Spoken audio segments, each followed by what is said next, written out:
Movie की शुरुआत में एक छोटी सी प्यारी सी परी को दिखाया जाता है जिसके बड़े बड़े पंख होते हैं। उसका नाम मैलेफिसेंट होता है। वो एक जादुई जंगल मूस में रहती है। उसने कभी बाहर की दुनिया नहीं देखी। उसने आज तक किसी इंसान को नहीं देखा था। उसके लिए जंगल ही सब कुछ था और वो यहाँ बहुत खुश थी। इस जंगल में कई तरह के जानवर और अजीबोगरीब प्रजाति के छोटे से लेकर बड़े बड़े क्रिएचर्स आपस में मिलजुल कर खुशी खुशी रहते थे। एक दिन मैलेफिसेंट को इस जंगल में उसी की उम्र का एक लड़का मिलता है। मैलेफिसेंट उससे पूछती है कि तुम कौन हो और यहाँ क्या कर रहे हो। वो लड़का बताता है कि वो पास के किंगडम से आया है और एक हीरे को उठाने आया था। मैलेफिसेंट पहले वो हीरा ले लेती है, फिर दोनों बात करते हैं और दोस्ती हो जाती है। मैलेफिसेंट उस लड़के को जंगल से बाहर छोड़ने जाती है। वो लड़का जाते हुए बोलता है कि क्या मैं वापस आ सकता हूँ, हम साथ में खेलेंगे। मैलेफिसेंट मान जाती है और हाथ मिलाती है, लेकिन हाथ मिलाने पर उस लड़के की लोहे की अंगूठी की वजह से मैलेफिसेंट को झटका लगता है। वो बताती है कि लोहा परियों को जला देता है, इसलिए अगली बार अंगूठी निकाल कर आना। वो लड़का स्टीफन था। जिस किंगडम से वो आया था वहां का राजा इस जंगल पर कब्जा करना चाहता था। दरअसल स्टीफन के माँ बाप नहीं थे, वो अकेला था, इसलिए वो अक्सर जंगल में मैलेफिसेंट से मिलने आता था।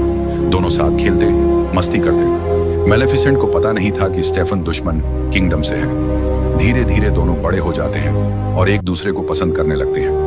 मैलेफिसेंट को लगने लगा था कि इंसान बहुत अच्छे होते हैं, उनमें लालच नहीं होता। एक दिन मैलेफिसेंट देखती है कि दूसरे किंगडम का राजा सैनिकों के साथ जंगल पर हमला करने आ रहा था। मैलेफिसेंट अपने जंगल की रक्षा करना जानती थी। वो राजा से चले जाने को कहती है, लेकिन राजा नहीं मानता और सेना को आगे बढ़ने का आदेश देता है। मैलेफिसेंट के इशारे पर जंगल से अजीबोगरीब बड़े बड़े क्रिएचर्स निकलते हैं और सैनिकों का मुकाबला करते हैं। राजा की सेना को नुकसान पहुंचता है। सारे सैनिक डर कर भागने लगते हैं। जादुई क्रिएचर्स का मुकाबला नहीं कर पाते। हार मानकर राजा सेना के साथ वापस चला जाता है। साल बीतते हैं। राजा बूढ़ा और कमजोर हो चुका है। वो ऐलान करता है कि जो भी मैलेफिसेंट को मार देगा उसे अपना साम्राज्य और बेटी की शादी का वादा करता है। तब स्टीफन कहता है कि मैं ये कर सकता हूँ। स्टीफन कई सालों बाद मैलेफिसेंट से मिलने जंगल आता है। बोलता है कि मैं तुम्हें चेतावनी देने आया हूँ क्योंकि राजा तुम्हें मारना चाहता है। मैलेफिसेंट पूछती है कि तुम इतने साल कहाँ थे, तुम्हें दोस्ती का ख्याल नहीं आया। स्टीफन माफी मांगता है। मैलेफिसेंट उसे माफ कर देती है। दोनों साथ बैठकर बातें करते हैं। मैलेफिसेंट नहीं जानती थी कि स्टीफन बहुत स्वार्थी इंसान है। स्टीफन मैलेफिसेंट को नशीली दवाई खिला देता है जिससे वो बेहोश हो जाती है। अगले दिन जब मैलेफिसेंट होश में आती है तो उसके पंख नहीं थे। उसे बहुत दर्द हो रहा था और वो बहुत दुखी थी। दूसरी तरफ स्टीफन मैलेफिसेंट के पंख लेकर राजमहल जाता है और राजा से कहता है कि मैंने मैलेफिसेंट को मार दिया। राजा खुश होता है और वादे के अनुसार स्टीफन को किंगडम का राजा बना देता है। वहीं मैलेफिसेंट बहुत उदास रहती है। उसकी पावर काफी कम हो चुकी थी। वो पंखों के बिना उड़ भी नहीं सकती थी। एक दिन वो देखती है कि कुछ शिकारी एक कौवे को पकड़ रहे थे।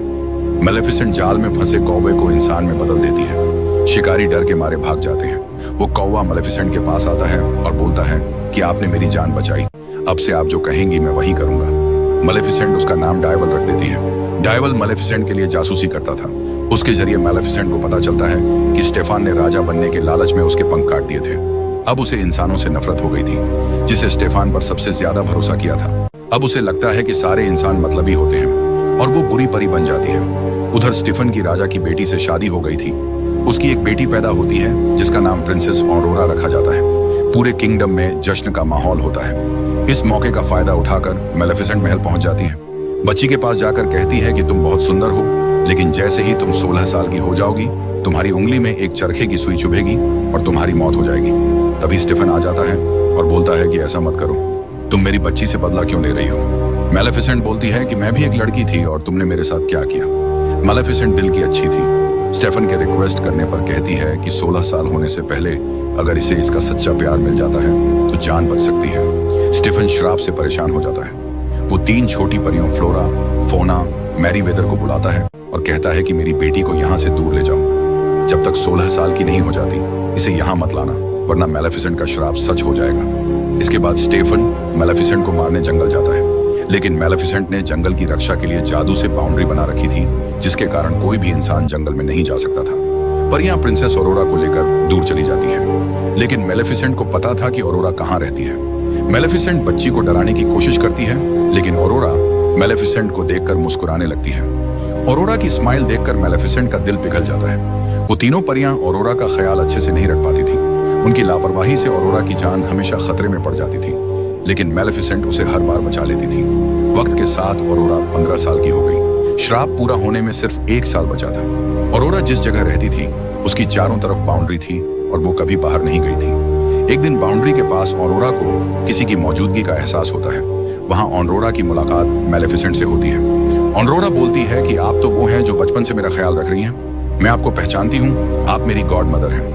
मैलेफिसेंट को इस जवाब की उम्मीद नहीं थी और वो अंदर ही अंदर बहुत खुश होती है। इसके बाद मैलेफिसेंट और ऑरोरा साथ में खेलते थे। वो दोनों माँ बेटी की तरह थे।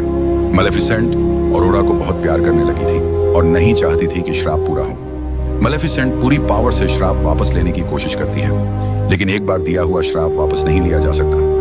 ऑरोरा 16 साल की होने वाली थी, इसलिए मैलेफिसेंट परेशान रहने लगी। वो दुआ करती है कि ऑरोरा को उसका सच्चा प्यार मिल जाए। एक दिन ऑरोरा मैलेफिसेंट से पूछती है कि आपके पंख कहाँ हैं? सभी परियों के पंख होते हैं। मैलेफिसेंट बताती है कि उसके भी पंख थे, लेकिन किसी इंसान ने धोखा देकर छीन लिए। ये बताते हुए वो उदास हो जाती है। तभी ऑरोरा बोलती है कि आप उदास मत हो, जल्दी मेरा 16वां बर्थडे आने वाला है और मैं उन तीनों परियों से परमिशन लेकर आपके पास आ जाऊंगी। लेकिन मैलेफिसेंट जानती थी कि ऐसा नहीं होगा जब तक सच्चा प्यार नहीं मिल जाता। ऑरोरा वापस घर जा रही होती है तो रास्ते में उसे प्रिंस फिलिप मिलता है। दोनों बातें करते हैं और एक दूसरे को पसंद करने लगते हैं। ऑरोरा परियों से बोलती है कि मैं यहाँ से मैलेफिसेंट के पास जाना चाहती हूँ। परियों को लगता है कि इसे पता चल गया है कि इसके पेरेंट्स कौन हैं। वो ऑरोरा को पूरी कहानी बता देती हैं कि कैसे मैलेफिसेंट के श्राप की वजह से उसे परिवार से दूर रहना पड़ा। ऑरोरा को विश्वास नहीं होता। उदास होकर मैलेफिसेंट के पास जाती है और पूछती है कि क्या यह सच है। मैलेफिसेंट बताती है कि हाँ, ये सच है। मैंने तुम्हें श्राप दिया था, लेकिन अब मेरा दिल बदल चुका है। मैंने यह सब तुम्हारे पिता की वजह से किया था, लेकिन अब मैं नहीं चाहती कि तुम मरो। ऑरोरा वहां से अपने पिता के पास चली जाती है और गले लगकर रोने लगती है। लेकिन स्टेफन बहुत गुस्सा था, क्योंकि ऑरोरा के 16वें बर्थडे में अभी एक दिन बाकी था। वो रिस्क नहीं लेना चाहता था। वो सिपाहियों से बोलता है कि इसे कमरे में बंद कर दो जिसमें कोई चरखा ना हो, लेकिन श्राप नहीं रुक सकता था। जैसे ही ऑरोरा का 16वां बर्थडे आता है, वो अपने आप एक ऐसी जगह चली जाती है जहां चरखा था। श्राप की वजह से वो सुई अपनी उंगली पर चुभा लेती है और बेहोश हो जाती है। राजा परेशान हो जाता है क्योंकि उसकी बेटी गहरी नींद में जा चुकी थी। मैलेफिसेंट भी उदास हो जाती है। वो प्रिंस फिलिप के पास जाती है। उसे लगता है कि शायद ये ऑरोरा का सच्चा प्यार हो। दूसरी तरफ तीनों परियां राजा से बोलती हैं कि आप ऑरोरा के माथे पर किस कीजिए, आप उसके पिता हैं, हो सकता है आप ही सच्चा प्यार हो।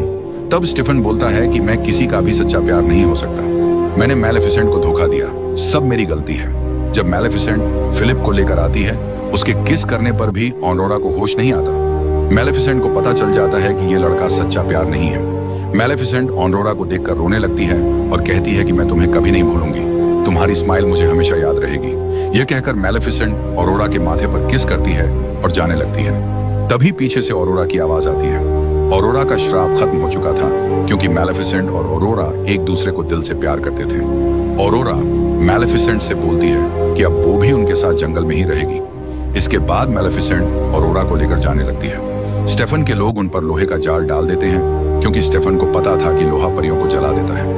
मैलेफिसेंट कुछ नहीं कर पा रही थी, लेकिन वो डायाबल को एक खूंखार ड्रैगन में बदल देती है, जो आग निकालकर सैनिकों को मारकर भगा देता है और मैलेफिसेंट को आजाद कर देता है। तभी स्टेफन लोहे का कवच पहनकर आता है ताकि मैलेफिसेंट उसे ना मार सके।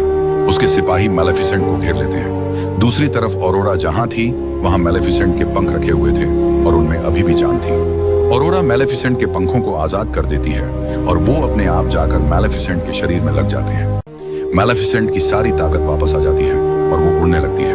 उड़ते उड़ते स्टेफन को भी उठाकर ले जाती है, लेकिन स्टेफन मैलेफिसेंट को मारने लगता है, जिससे दोनों नीचे गिरने लगते हैं। स्टेफन मैलेफिसेंट के पंखों को पकड़ लेता है, जिसकी वजह से मैलेफिसेंट उड़ नहीं पा रही थी। किसी तरह मैलेफिसेंट आखिरी मौके पर पंख खोल देती है, जिससे स्टेफन की पकड़ छूट जाती है और वो नीचे गिर जाता है और मर जाता है। अब सब कुछ ठीक हो चुका था।